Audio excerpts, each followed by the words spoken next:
Assalamualaikum warahmatullahi wabarakatuh. Innal hamdalillah nahmaduhu wa nasta'inuhu wa nastaghfiruh wa na'udzu billahi min shururi anfusina wa min sayyiati a'malina. May yahdihillahu fala mudilla lahu wa man yudlilhu fala hadiya lahu. Asyhadu an la ilaha illallah wahdahu la syarika lahu wa asyhadu anna Muhammadan 'abduhu wa rasuluh la nabiyya ba'dah.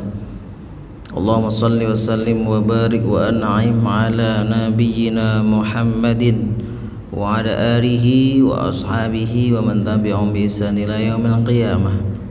Nashkurullah azza wa jalla bi ni'matihi la tuhsuha. Alhamdulillah, pada siang hari ini ketika Allah menganugerahkan kita kesehatan, diringankannya langkah kita ke masjid, adalah kesyukuran yang luar biasa. Itu adalah salah satu dari rezeki yang tidak tampak mungkin, karena rezeki bukan sekedar harta, aset, rumah, kendaraan, tetapi saat hadir di mana keinginan kita untuk thalabul ilm, itu juga rezeki. Karena salah satu peristirahatan hati itu, Bapak-bapak rahmat Allah Subhanahu wa taala, adalah fi majlisil ilm. Rasulullah sallallahu alaihi wasallam menyampaikan bahwasanya kalau seandainya engkau berjalan dan kemudian melihat ada taman-taman surga, maka mampirlah gitu. Maka para sahabat bertanya, memang apa ada ya Rasulullah taman surga itu? Rasulullah menyampaikan, taman surga itu adalah khilaqul dzikr. Tempat di mana ada kajian itu adalah taman-taman surga. Makanya kenapa dikatakan peristirahatan hati, karena Rasulullah juga menyampaikan kalau kita duduk di majelis ilmu, Allah akan anugerahkan hati kita apa? As-sakinah, ketenangan. Ketenangan itu mahal, Pak. Orang itu kalau sudah hatinya nggak nyaman, nggak tenang, di barat sana itu orang sampai minum obat ya, untuk menenangkan pikirannya. Itu ada obat-obatan yang mereka minum untuk istirahat saja, kadang saking stresnya nggak bisa tidur, Pak. Nah, kita ini kadang-kadang saking mudahnya tidur di mana aja bisa gitu ya. Apalagi di majelis ilmu, ketika khutbah Jumat itu saya punya itu jamaah yang ketika ngobrol tuh, Ustaz saya ini kalau punya masalah, katanya. Masalahnya apa? Kalau khutbah Jumat itu tiba-tiba mendapatkan istirahat yang kualitasnya bagus, katanya. Kok gitu, Pak? Iya, seger gitu baru habis bangun tuh. Walaupun habis bangun tuh selesai khutbahnya. Saya bilang nih, Bapak perlu diruqyah nih kayaknya, Pak. Jadi khutbah justru malah tidur nyenyak. Kadang-kadang gitu memang susah tidur di kantor. Tidurnya kapan? Pas dengar kajian. Ala kulli hal nggak ada niatan untuk istirahat ketika ikut kajian ya. Yang penting niat belajar, niat thalabul ilm, niat ngaji. Adapun nanti kalau ada bonus istirahat di situ nggak apa-apa, Pak. Tapi kalau sudah diniatkan tuh memang kadang-kadang sudah menyamankan diri untuk bersandar gitu kan, meluruskan kaki gitu. Bahkan sampai ada doa qabla naum gitu, sebelum tidur sudah ada doanya juga itu. Wah, itu berarti niat untuk tidur, bukan dengar kajian. Tapi insyaallah ala kulli hal kita duduk di sini, Allah kasih sakinah, Allah kasih keberkahan, dan insya Allah kita dibanggakan di hadapan malaikat-malaikatnya. Karena memang hidayah itu harus dirawat, Bapak-bapak rahmat Allah Subhanahu wa taala. Kita ini alhamdulillah lahir dari keluarga muslim ya. Mengenal Islam diajari orang tua kita atau guru ngaji kita cara sholat, cara thaharah. Kita sudah mengenal Islam dari kita lahir, Pak. Coba bayangkan orang-orang terdahulu yang berjuang untuk mendapatkan hidayah itu. Kita ambil contoh sahabat Rasulullah sallallahu alaihi wasallam yang tinggalnya jauh dari negeri Jazirah Arab, di Persia sana. Berapa ratus mil itu, melewati berapa negara itu. Yang tentu semua kenal dengan sahabat ini, Salman Al-Farisi. Seorang Salman ini bukan orang sembarangan. Beliau ini anaknya kepala suku lah kalau di situ. Jadi dia ini putra mahkota sukunya di situ. Calon rahib atau pendeta di Majusi. Mereka menyembah menyembah api. Jadi orang tuanya, bapaknya ini pendeta besar, dan seorang Salman ini calon penerus bapaknya. Tetapi lihat bagaimana ketika ada rasa ketidaknyamanan dalam agamanya ini, dia melihat bahwasanya api ini bukan Tuhan saya. Maka kemudian dia berjalan menyusuri kotanya dan melihat ada sebuah kanisah, gereja, yang di situ digaungkan mungkin semacam lagu-lagu gitu, dan dia merasakan kenyamanan. Dia masuk ke dalamnya dan di situ rupanya menemukan agama Nasrani. Maka dia tertarik, dia belajar, dia ingin mempelajari agama itu. Tetapi itu agama Nasrani yang masih murni, yang bahkan di dalam kitab-kitabnya masih bagaimana menunjukkan alamatun nubuwah Rasulullah sallallahu alaihi wasallam, tanda-tanda kenabian Rasulullah yang nanti akan hadir itu ada dalam kitab-kitab mereka yang belum direkayasa atau dirubah. Nyaman seorang Salman ini, tetapi gurunya sudah tua ketika itu. Tetapi ketika ketahuan sama bapaknya, tentu dia mendapatkan punishment atau hukuman. Sempat di apa ya, mungkin kalau sekarang mungkin di penjara lah, sampai dia kabur. Kemudian dia disuruh oleh gurunya pergi ke Syams. Bayangkan, ke Syams. Sekarang Syam itu Suriah, di Suriah. Sampai pergi ke Suriah sana, bertemu dengan seorang guru yang umurnya juga sudah tua. Belajar, belum lama belajar gurunya sakit-sakitan mau meninggal. Sampai dia mengatakan, wahai guruku, aku belum puas dengan belajarku ini, aku ingin terus belajar kepadamu, maka aku tidak bisa mengajarimu lagi, aku sudah lemah, aku akan meninggal. Maka dia disuruh pergi lagi ke daerah Mosul sana, daerah Mosul. Ketemulah dengan seorang pendeta ini. Maka gurunya meninggal, dia langsung melanjutkan perjalanan ke mana? Ke Mosul. Sampai ke Mosul, gurunya juga sudah tua, karena memegang mandat pendeta ketika itu, ya, uskup mungkin, ya, itu memang orangnya sudah tua-tua dan mereka yang masih murni lah memegang ajarannya. Sampai di Mosul pun sama, sudah sakit-sakitan, mau meninggal juga. Disampaikan, kalau engkau ingin belajar, pergilah engkau ke daerah dekat Turki sana, Nasibin, daerah Nasibin itu dekat Turki. Jadi lihat bagaimana perjuangan seorang Salman Al-Farisi ini untuk mendapatkan hidayah. Sampai dia ke Nasibin, bertemu dengan seorang guru juga sama, umurnya sudah sepuh gitu, sudah tua. Akhirnya disampaikan bahwasanya engkau mungkin tidak akan mendapati seorang guru lagi, karena setelah ini sudah habis, sudah yang punya gelar pendeta yang masih murni memegang agama Nasara ketika itu. Maka engkau jangan berputus asa. Sesungguhnya engkau beruntung, engkau lahir di saat lahirnya seorang nabi di zamanmu. Nah, yang dimaksud adalah Muhammad Rasulullah SAW. Cuman nama Muhammad belum tahu, tapi tanda-tandanya tahu, karena ada dalam Alkitab dituliskan di situ. Maka pergilah engkau ke daerah tempat di mana di situ ada pohon-pohon kurma. Nah, disitulah Madinah yang dimaksud. Maka kemudian dia sampai menjual. Seorang Salman ini kan dia ketika belajar pun sambil dagang, ketika belajar pun sambil beternak. Jadi hartanya dia jual semuanya untuk apa? Untuk belajar. Dia ingin mendapati bagaimana ketemu dengan seorang nabi gitu kan, di daerah tempat tumbuhnya banyak pohon kurma. Akhirnya dia pergi ke Wadi Kuro. Wadi Kuro dia perginya dengan rombongan yang ingin pergi ke sana juga. Rupanya sama rombongan ini dia dihianati, Bapak rahmatullah subhanahu wa ta'ala. Dihianati apa? Dijual sebagai budak. Jadi sampai Wadi Kuro, daerah dekat Madinah, dijual, Pak. Dijual menjadi budak. Tetapi ketika pun dia mendapati musibah itu, dia berbahagia. Kenapa? Karena kemudian dia dijual ke tempat seorang Yahudi, yang Yahudi itu tinggalnya di Madinah.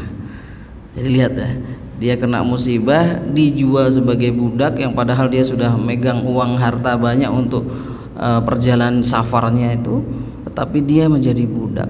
Sampai di sana ya tentu dia pekerja keras, pekerja kasar. Tetapi ketika dia melihat tanda-tanda bahwasanya ini tempat yang disampaikan guruku, maka dia dalam hatinya bahagia. Semoga aku bisa bertemu dengan Nabi itu. Nah, lihat Pak, sudahlah dia berjuang dengan tenaganya, dengan hartanya, dikorbankan pun dia masih bahagia karena sudah di tanah yang dia tuju. Sampai suatu saat beberapa bulan lamanya di situ, dia lagi manjat pohon itu. Tiba-tiba dia mendengar ada seorang mengatakan, telah datang seorang yang mengaku-ngaku sebagai nabi. Gemetar hatinya Pak, mungkin ini yang dimaksud. Akhirnya apa? Dia turun dari pohon itu, dia kejar itu tempat di mana orang memberikan petunjuk bahwasanya ada orang yang mengaku sebagai nabi. Maka didatangi, apakah betul ini orangnya? Tetapi tidak, aku tidak akan begitu saja. Aku ingin membuktikan betul enggak ini seorang nabi. Dan dia sudah membaca tanda-tanda itu di kitabnya, di Alkitab yang diajarkan guru-gurunya. Salah satunya adalah Rasulullah SAW tidak memakan sedekah. Maka dia membeli sesuatu, ya, membawa sesuatu, dan dikatakan waktu itu Rasulullah berkumpul para sahabat dengan para sahabatnya dan berkata, ini adalah pemberian dariku, sedekah buat kalian. Disampaikan kepada Rasulullah. Maka Rasulullah menerimanya dan membagikan kepada sahabat-sahabatnya tanpa sedikit pun menyisakan untuk dirinya. Rasulullah tidak makan karena itu sedekah. Apa kata seorang Salman? Hadhihi alamah wahidah. Ini alamat alamat tanda-tanda yang pertama. Alamat asaniyah. Dia coba lagi tuh. Beberapa saat kemudian, mungkin besoknya atau lusanya, dia bawa lagi tuh makanan juga, tetapi dia menyampaikan bahwa ini hadiah buat kalian. Tadi pertama sedekah, yang kedua apa? Hadiah. Dan dia melihat bagaimana reaksi Rasulullah setelah diberikan itu. Maka Rasulullah kemudian mengambil itu dan membagikan kepada sahabatnya dan kemudian memakannya. Hadhihi alamah saniyah. Ini tanda yang kedua. Maka dia masih penasaran karena beliau tahu, Salman tahu bahwa ada tanda-tanda lagi di punggung Rasulullah ini, ada sebuah tanda yang mana kalau dalam kitab Sama'il Muhammadiyah disebutkan seperti kulitnya berbeda kayak telur puyuh gitu. Maka dia ingin tahu, dicari Rasulullah. Kemana Rasulullah? Rasulullah lagi menguburkan seorang sahabatnya di Baqi. Kemudian seorang Salman mengejar itu sampai datang ke Baqi dan dilihat di situ ada Rasulullah. Dan Rasulullah berdiri di hadapan makam itu, maka seorang Salman ini berputar ingin menunjukkan bahwa ya Rasulullah, saya hadir di hadapanmu. Kemudian membelakangi Rasulullah dan Rasulullah paham apa yang diinginkan orang ini, seorang Salman ini. Maka Rasulullah membuka kemudian punggungnya, memperlihatkan dan jelas terlihat tanda itu. Maka kemudian Salman memeluk Rasulullah SAW, pelukan yang erat, pelukan penuh rindu, pelukan bahwa ini kebenaran yang datang padaku, ini hidayah. Dipeluk Rasulullah sampai Rasulullah menyampaikan bahwa siapa sebetulnya kamu? Man anta? Maka disampaikan, diceritakan perjuangannya, saya dari Faransa, dari Persia datang ke sini, berguru ke sini, dan kemudian ditunjukkan ada tempat di mana pohon-pohon kurma itu. Saya sebatang kara di sini. Maka Rasulullah memeluk seorang Salman dan menyampaikan bahwa sungguhnya Salman minna. Sekarang Salman tidak sebatang kara, Salman adalah keluarga kita. Allah Pak, ketika itu Salman menangis terharu, bahagia, merasa memiliki saudara. Apalagi yang menyampaikan siapa? Rasulullah sallallahu alaihi wasallam. Maka itu perjuangan sebuah hidayah, yang mana kalaulah kita merawat hidayah itu salah satunya dengan sholat kita senantiasa membaca apa? Ihdinas siratal mustaqim. Harus kita baca dengan makna yang kita pahami Pak. Sungguhnya Allah Subhanahu wa taala memberikan petunjuk. Ihdina, ya Allah berikanlah aku jalan yang lurus. Yang mana saat ini kalau kita tahu bahwasanya merawat hidayah itu agak berat di zaman saat ini. Zaman penuh fitnah ini Pak. Ya, ada orang yang pindah agama dengan mudahnya gitu. Ada yang mempermainkan agama dengan mudahnya. Ada yang membuat agama ini sebagai mainan, banyak sekali. maka merawat hidayah itu mahal. Apalagi kita ingin menunjukkan kepada anak-anak kita, mengajarkan kepada anak-anak kita bagaimana caranya. Ini ada pertanyaan dari seorang jamaah, Ustadz, saya ini kalau menyuruh anak saya sholat itu susah ya, masya Allah gitu. Sedih saya kalau lihat anak saya nggak sholat atau sholatnya kalau dipaksa, bagaimana Ustadz? Maka pertanyaan saya kembalikan kepada bapak tersebut, mohon maaf Pak, bagaimana sholatnya Bapak? Apakah Bapak sudah menunjukkan ke anak Bapak, mengajak, melihat anak itu melihat bapaknya sholat tepat waktu, tidak injury time? Kan ada sholat injury time tuh Pak. Sholat duhur menjelang sholat asar, sholat asar menjelang sholat maghrib. Saya di Telkom Timur tuh sering Pak, jadi menjelang sholat maghrib itu ada orang sholat asar, dia itu sudah tipis tuh jam detik-detik, assalamualaikum Allahu akbar Allahu akbar, sholat maghrib itu Pak. Saya dalam hati husnudzon, mungkin dia di safar gitu kan, nggak tahu besoknya dia lagi Pak. Ini kayaknya bukan karena ini safar atau apa, ini kebiasaan ini. Ada memang orang yang ahlinya itu ahli masbuk Pak, jadi kalau udah masbuk tuh itu lagi. Ingat ada seorang ulama menyampaikan, idza ta'akharta fi sholatika fa ta'akharta fi umrid dunya. Kita ini Bang pengen lihat kualitas hidup kita baik apa tidak dari sholat Pak. Kalau sholat itu kita perhatikan dengan ihtimam yang luar biasa, maka kualitas hidup kita itu bagus. Harusnya kayak gitu memang. Jadi pekerjaan di kantor itu juga rapi, karena apa? Sholatnya disiplin. Tapi kalau sholatnya itu sudah meremehkan, ihmal ya, maka Allah juga akan meremehkan urusan dunia kita. Salah satunya apa? Dengan diberikan atau dicabutnya keberkahan waktu, keberkahan rezeki. Nah, kita kan kadang-kadang pernah ya merasakan, saya ini udah kerja seakan-akan udah banting tulang lah 24 jam kok nggak kelar-kelar kayak gitu. Itu tuh keberkahan waktu yang dicabut. Tapi saat dimana Allah Subhanahu wa taala memberikan kita anugerah berupa Salat itu hidayah anugerah luar biasa Pak. Beruntung loh kita bisa sujud.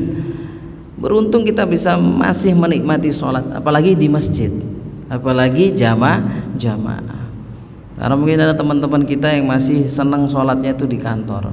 Di kantor Telkom sana itu obrolan sesama jamaah itu bilang gini, saya bingung Ustadz, kenapa Pak? Di lantai-lantai itu disiapkan tempat-tempat sholat yang nyaman gitu kan. Padahal itu seharusnya sesungguhnya itu dibuat untuk karyawan perempuan gitu kan. Ya saya bilang berarti itu yang sholat, laki-laki yang sholat di sana kasih mukena aja Pak gitu kan. Nggak mau ke masjid gitu kan. Ala kulli hal ini sebuah dakwah Pak, dakwah kita semuanya. Makanya di sini yang punya gelar mungkin ada asman, ada manajer. Kalau kita ke masjid, anak buah juga melihat, dan itu jadi jariah insya Allah. Karena kehebatan seorang yang tadi saya sampaikan, kenapa kok saya suruh anak saya sholat susah, maka ketika saya tanyakan kembali, rupanya beliau menundukkan kepalanya dan iya juga Ustaz, saya ini sholatnya termasuk bukan orang yang rajin tepat waktu. Zuhur jam 2, setengah 3 pun sama.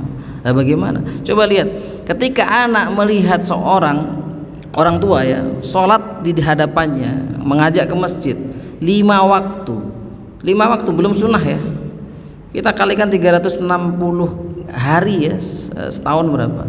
1800 kali Pak anak melihat orang tuanya sholat di depan dia. Maka betul bahwasanya saat orang tua itu sholat dan anak melihat 1800 kali setahun, belum sunnahnya, belum tiba-tiba dia melihat ayahnya sholat duha gitu. Anak saya masih 3 tahun Pak, kalau saya lagi sholat mungkin sholat duha gitu ya, itu anak saya, loh tadi kan Abi udah sholat, itu pertanyaan yang bagus itu. Nah ini sholat beda lagi kita jelaskan. Ketika mereka merekam itu Pak, maka insya Allah Allah akan mudahkan ketika kita memberitahu, mengajak untuk sholat, mengajak untuk ngaji sama pun. Saat dimana orang tua sregep rajin ngaji dan anak melihat, maka mereka pun akan termotivasi. Rahmati Allah Subhanahu wa taala, di surah saya sebutkan di sini tempat di mana orang tidak akan sengsara. Kalau kita baca surah Toha ayat 123, di ayat ini disampaikan bahwasanya kalaulah kita ingin anak-anak kita menjadi orang-orang yang tidak mungkin celaka, ya, kehidupannya dimudahkan terus oleh Allah Subhanahu wa taala. Kuncinya di sini, Pak. Di ayat ini disampaikan bismillahirrahmanirrahim, fa imma ya'tiyannakum minni hudan famanittaba hudaya fala yadhillu wala yasqa. Lihat di ayat fala yadhillu wala yasqa. Di ayat ini disampaikan bahwasanya jika datang kepadamu huda, di sini ulama tafsir menyampaikan maknanya adalah Al-Qur'an. Kalau kalian, yang disampaikan di sini, mengikuti huda yaitu Al-Qur'an, maka Allah akan jamin fala yadhillu wala yasqa, enggak akan mungkin celaka. Makanya kenapa kalau orang belajar, ya, dari kecil, dan ada juga yang belajar mulai sudah dewasa atau bahkan pensiun baru belajar, itu banyak, ya, itu beda, Pak. Ada Rasulullah SAW menyampaikan man talamal Quran fahuwa fatiyusin. Kalau ada orang yang belajar Al-Quran dan dia masih kecil, maka Rasulullah menyampaikan khallatahullahu bilahmihi wa damihi, maka akan bercampur dengan darah. Laham itu daging dan darahnya. Artinya apa? Anak kecil itu kalau baca Al-Quran, Pak, gampang sekali ingatnya, susah lupanya. Jadi seperti bercampur dengan darah dan dagingnya. Itu kalau dari kecil. Makanya beruntung kalau misalnya bapak-bapak punya anak dan prioritasnya di Quran. Saya Ustaz Alit juga tahu di pondok kami dulu di Gontor ada pondok Muqaddasah. Itu pondok yang untuk tahfidz anak-anak kecil, Pak. Kalau ke pondok-pondok itu, Pak, jangan dibayangkan anak SD, SMP, bahkan SD-nya itu baru kelas 1, kelas 2, masih kecil sekali.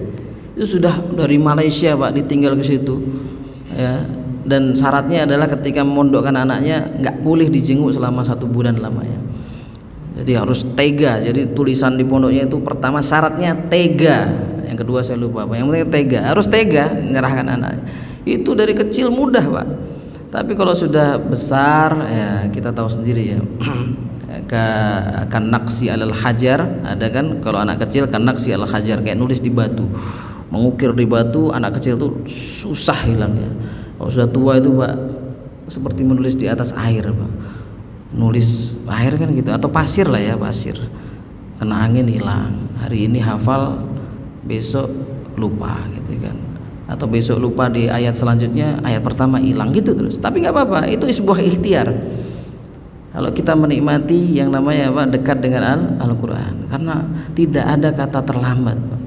Jangan sampai kemudian kita mengatakan, waduh, saya sudah berumur nih, mau belajar kok malu, ya, belajar Iqra. Allah, padahal itu adalah salah satu nanti yang penolong kita adalah syafi'an lana, yaitu Al-Quranul Karim, Al-Quran. Maka kalaulah seandainya Allah saat ini berikan kita hidayah, ya, sebagai penutup, maka kita rawat hidayah itu dengan apa? Taqarrub kepada Allah dengan Al-Quranul Karim. Karena salah satu detektor paling hebat itu rupanya Al-Quran. Kalau kita nggak tahu caranya mendeteksi hati, nggak harus ke psikolog, Pak. Saya ini kok gelisah terus, ya, saya ini kok perasaannya nggak nyaman, depresi terus, nggak usah, Pak, nggak usah ke psikolog, baca Al-Quran, Pak. Kalau Bapak membaca Al-Quran nyaman, tenang, betah lama, hati kita lagi jernih, lagi bersih.